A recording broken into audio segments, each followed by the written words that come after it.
to an awaiting police cruiser. Porter Jr. is facing assault and strangulation charges for an alleged attack inside the Millennium Hotel. Multiple law enforcement sources with knowledge of the case say Porter Jr. returned to the hotel this morning. His girlfriend was asleep inside their hotel room. Law enforcement sources say Porter Jr. entered the room minutes later. Those same sources say his girlfriend was running through the hotel hallway screaming for help. Police arrested Porter Jr. His girlfriend was taken to the hospital with multiple injuries, including bruises on her face. Porter Jr. said nothing as he left the 17th precinct late this afternoon. The Houston Rockets released this statement saying, quote, "We are in the process of gathering information surrounding the matter involving Kevin Porter Jr. We have no further comment at this time." The NBA also released a statement saying, quote, "We are aware of the reports regarding Kevin Porter Jr. The league office is in contact with the Houston Rockets and is in the process of gathering more information." Available and help if you need it. The Manhattan District Attorney says Porter has a history of abusing his girlfriend, including an incident which he bumped his car into hers. There are disturbing new details regarding Houston Rockets guard Kevin Porter Jr. The 23-year-old is out on bond and charged with felony assault and strangulation. Court documents reveal Porter repeatedly punched his girlfriend in the face and body, leading to a deep, inches-long cut to her right eye. Porter also wrapped his hands around her neck and strangled her, causing her to have difficulty breathing, redness and bruising to her neck, and loss of motion to her left arm. Prosecutors say he didn't stop until his girlfriend ran out into the hallway, covered in blood, where she was found by hotel staff. The former WNBA player was taken to the hospital with a broken bone in her neck and bruising. I spoke to Chow Nguyen, a trauma specialist, who says when there's an issue of strangulation, victims are 5 times more likely to die at the hands of an abuser. And some of the things that scream red flags to me is the severity of the violence, the fact that she was injured, according to the reports, the fact that there was blood everywhere, the fact that he strangled her. The NBA and the Rockets are both investigating. According to the NBA policy on domestic violence, acts that constitute domestic violence, sexual assault, and child abuse are prohibited at all times and regardless of where they occur. It goes on to say, based on a finding of just cause, the commissioner may fine, suspend, or dismiss and disqualify from any further association with the NBA. And according to WNBC in New York, Porter's girlfriend has been released from the hospital. Reporting from downtown at the Toyota Rockets guard Kevin Porter Jr. was arrested and charged with assault and strangulation after allegedly assaulting his girlfriend at a New York hotel on Monday morning. That's according to a New York City police spokesperson. And at Porter's arraignment today, prosecutors, they said the attack left a woman with a fractured neck vertebrae. So, Woj, how are the NBA and how is the Houston Rockets approaching this? Yeah, the league's launched an investigation, Malika, and they'll handle it in the near term. I think the Houston Rockets, and just by the bylaws, they can't suspend him. They can't waive him while this investigation's going on. But Adam Silver could put Kevin Porter Jr. on administrative leave. But certainly, I think his future in Houston is very much in jeopardy. I think his future in the NBA, given Kevin Porter Jr.'s going back a number of years to the USC, Cleveland Cavaliers, the Houston Rockets, problems have followed him. And there have been teams, certainly Cleveland drafted him late in the first round and essentially gave up on him. And you look at his contract in Houston, it was a very team-friendly deal, non-guaranteed money after the first year. They would be on the hook for about almost $17 million if the Rockets were to waive him once he's either convicted or the league comes down with a penalty. But there's no question Kevin Porter Jr.'s future, not just with the Rockets, but in the NBA, I think is very much in peril. What's up? It's your boy Carcino, y'all, and what's cracking? You heard Malika Andrews' attitude all changed. It got very professional now when it came to Kevin Porter Jr. because of the backlash she's been receiving over attacking black men. She wanted to make sure she corrected herself this time around when she spoke. and was keeping it very professional, less than personal. Now, here is the situation as it stands now. Kevin Porter Jr., who's allegedly has strangled his girlfriend and allegedly broke a bone in her neck. She has a 1-inch cut under her eye. Now, apparently, he had went out to a nightclub. She had disagreed and she locked him out of the room. He was banging on the door for her to let him into the room. And she resisted and refused to let him into the room after the argument and fight, right? He goes downstairs and has one of the employees of the hotel let him into the facility. Well, let him not into the facility, but into his room. Once into the room, he began to severely punch his girlfriend in the face and body, and allegedly did all these things and grabbed and strangled her neck, causing her to have difficulties breathing, redness, and a loss of motion in her left arm. She was found in the hospital.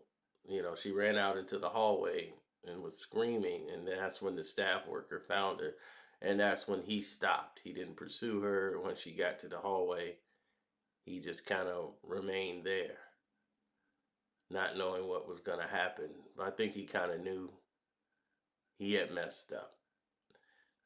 Fits of rage comes into play when you get into these situations. And when you have fits of rage, you start to not notice the things that you're doing around you. I've seen people in fits of rage before and did things that they didn't even intend to do. They didn't even know they had done these things because they were so zeroed in and focused on the person that they were mad at. They didn't even know what they had done. This person shoved his then 2-year-old child to the ground in a fit of rage. Didn't even see the child. Threw the child down on the ground with so much force, not knowing and not seeing what was going to happen.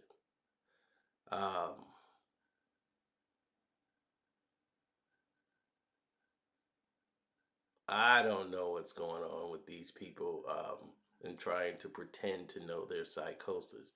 Most of the time, this is a pattern that has been happening over time in their life. And as you see, more people are coming out with more allegations of this has happened in the past with this person.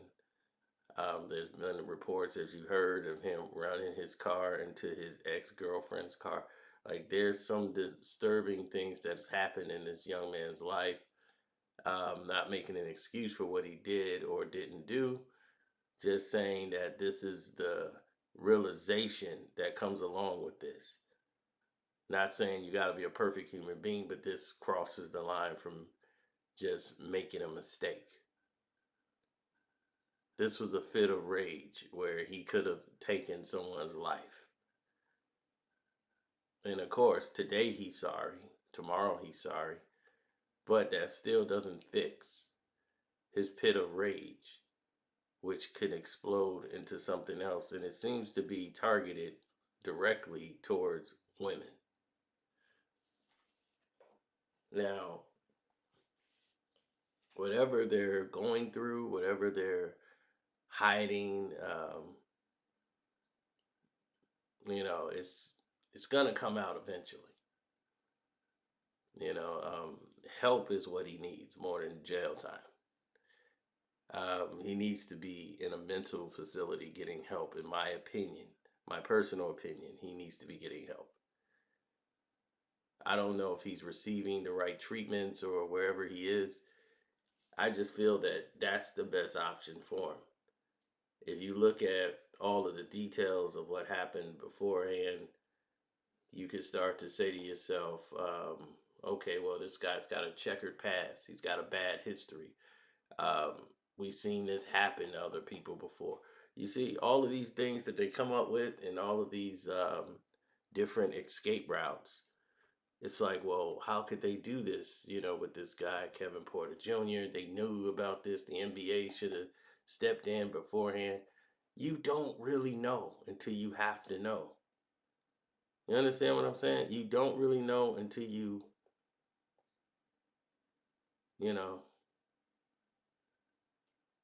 this is it.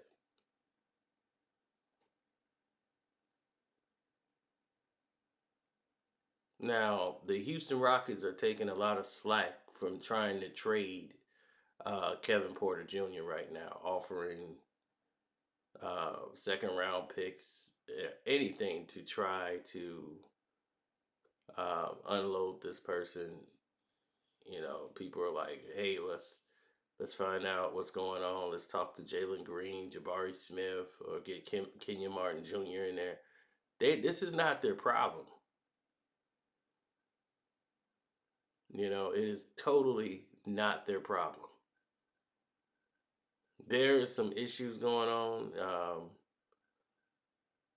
You remember the father and the son, they were completely like two different type of people. It's, if you look at Kenyon Martin and what's going on with him, and then you looking at they look at Kevin Porter's background, and they went everything going through his father's life, and they was like, man, after all these allegations going on, maybe it's the parents' fault.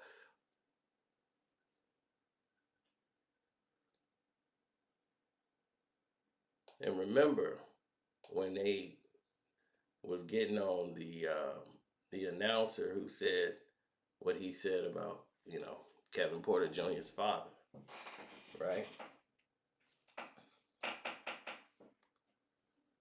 And Kevin Sr., he went down a dark path. He was charged with first-degree homicide as he pointed a gun at a 14-year-old, threatened to shoot her, then proceeded to pull the trigger in his car.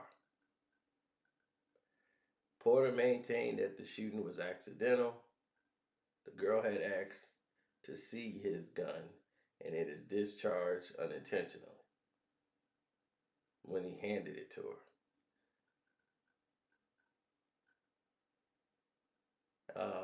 Then there was an eyewitness who initially testified that Porter had intentionally shot the girl, later reframed his statements.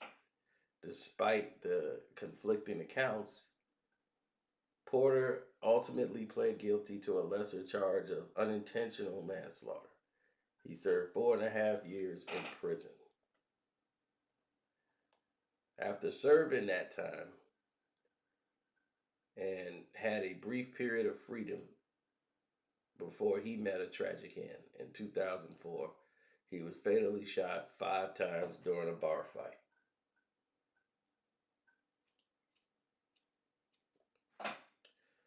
So we all remember when that announcer said, Kevin Porter pulled the trigger right at the right time. Like his dad. That's what he said. Kevin Porter Jr., like his dad, pulled the trigger right at the right time. And everybody was getting on that guy. Man, his father got murdered and all that. Why would you say that? And his father pulled the trigger and all that. Like, that was low down.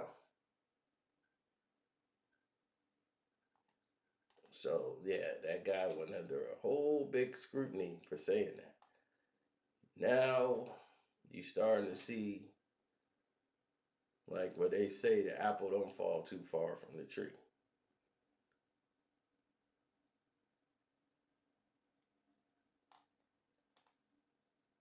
So this is what happens.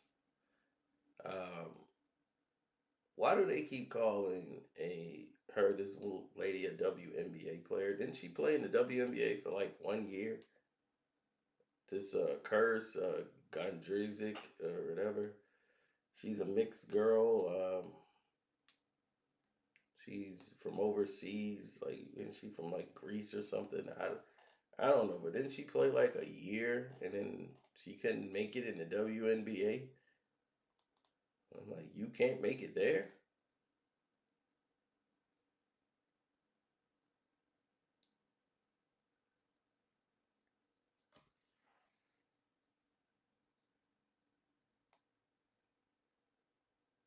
I don't know what's going to happen with his career.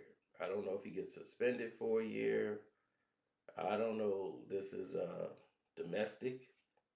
You know, the woman situation, it's a suspension normally.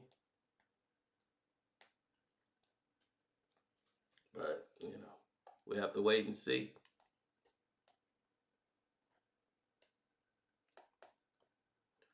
But just so people can know, these are the realities of dealing with a situation that is normally and constitutionally out of control.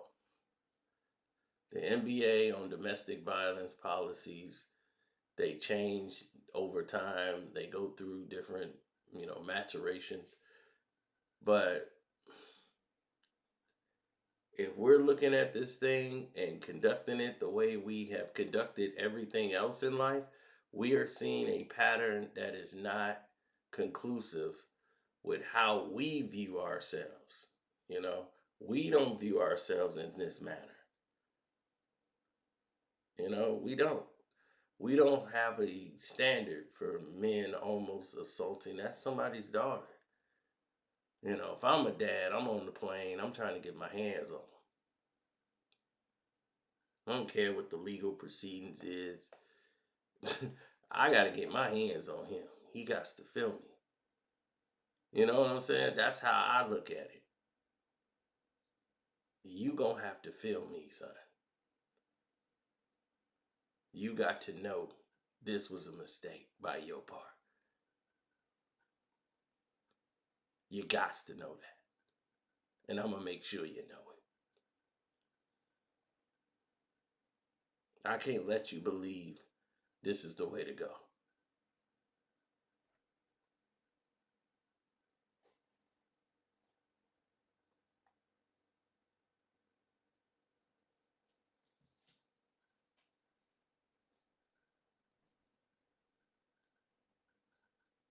Now,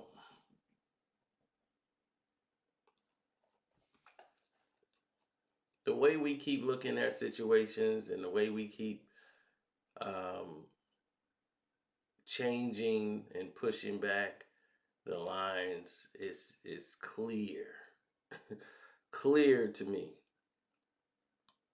that this is a direction that other people want you to go in or go down and say this is the road you should follow. I don't have that type of belief that, okay, this guy's a screw up, he can't get better, let's just throw him to the dogs. I don't have that philosophy. That's not in my mindset. Not one bit. My mindset is, let's try to get this young man some help. Seriously, he needs help. So we need to get him there. We need to get things back to that point. Because this obviously isn't working out.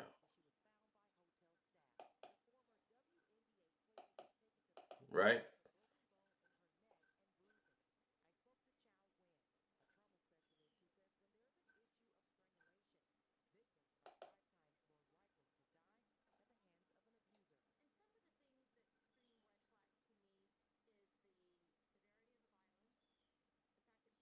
Well, as of right now, we're trying to build, get stronger, get better, do all the things possible it takes to expand, in other words. So, with that being said, I want to thank everybody from Kwame Brown Bust Life. I want to thank everybody from Kwame Brown Bust Life 2.0, Kwame Brown Beef, Damn D Beef, Ticket TV. Shouts out to Self Talk for providing some of the information on the video. Got to give people their credit. when they do something good. Ticket TV, Mondo Black TV. Want to give shouts out to Jag Sports with Jose Rodriguez, his channel. Support him as well. One Crack News. Definitely support that channel. And the Patreon. Definitely support that, as we actually have some documents that we send into you guys for all tiers. Definitely check that out so you can follow it and engage. And I'm out, man. Take care. Deuces.